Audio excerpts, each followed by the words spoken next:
Hi there, my name is Blayne Tooley, and I'm very excited to be invited to record some audio and answer a few questions that you have regarding some of my experience. In the questions, I'll be able to show that.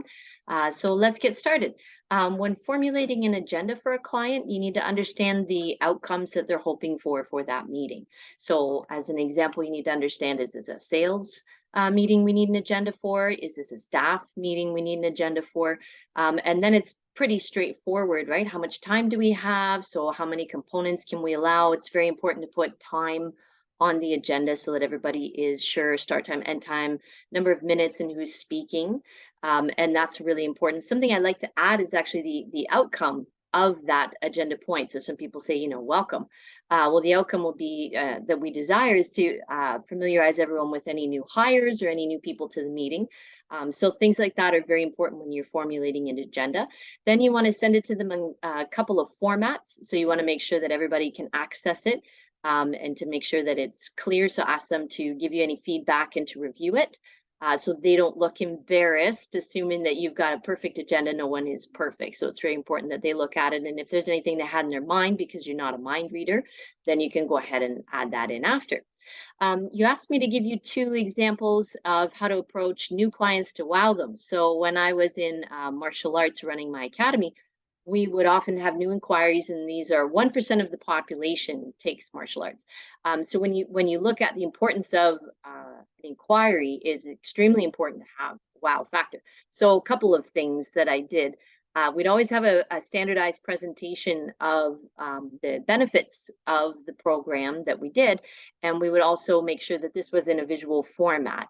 So there would be something on paper if we're in person, so sending our VAVA customers a presentation that they can use, or if it's us making the presentation, then it would be on PowerPoint or even emailing the customer something that they could print out and have in person. And we would actually activate that presentation. So there would be a set process of circling and striking out. So in the case of the sales presentation, we would want to make sure there was a discount. So everybody likes to have a discount the first time that they're talking to you about your product services, a first visit incentive. So that's usually a wow. If you have a registration fee that you can pull from, that's pretty much the point there, then you're able to knock off the registration and give a first visit incentive or a first project incentive to get them started. And people usually appreciate that opportunity to get to know you a little bit. Something else that's a wow is including whatever's needed in the process. So as an example, as a weight loss coach, what I do is I mail clients any missing equipment that they have on Amazon. So recently I signed up a client who doesn't have any equipment at home. And so I sent her this huge kit of cables and bands and sliders. And she just sent me back a huge thank you message. So glad I signed up with you. So that's really important too. And wowing new clients, when you get a new client, what you want to make sure too is that maybe if it's in the budget for the sale, that you send them flowers or a thank you chocolate or something. And that's a really nice in-person touch that's missing these days. So those are a couple ways to wow new clients. Now, this is an interesting question, the third one that you have, which is start to finish, walking you through the process of working with two clients at once. So I'm assuming that's two clients in the same call.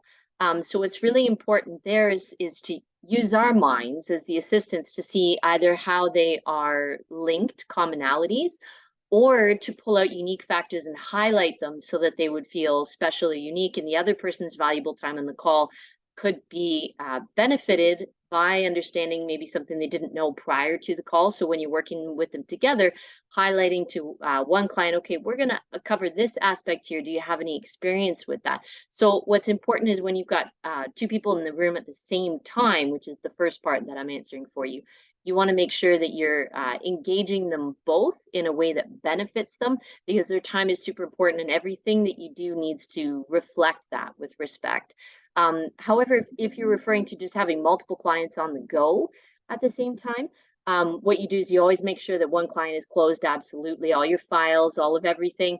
Take a coffee break, 15 minutes, reset, and then prep yourself for the second client. So I'm not sure if that's the simultaneously that you're referring to, if you literally mean on the same call or if you mean on the same day. So that's an answer to both of those questions. Anyways, I hope this helps you to get to know me a little bit. I'm obviously very excited to get to know you. It is actually a long-term goal of mine to be an assistant. So I hope that this gives you a little insight, and I hope that if you think I'm a good fit, that you'll reach out to me soon. Thank you.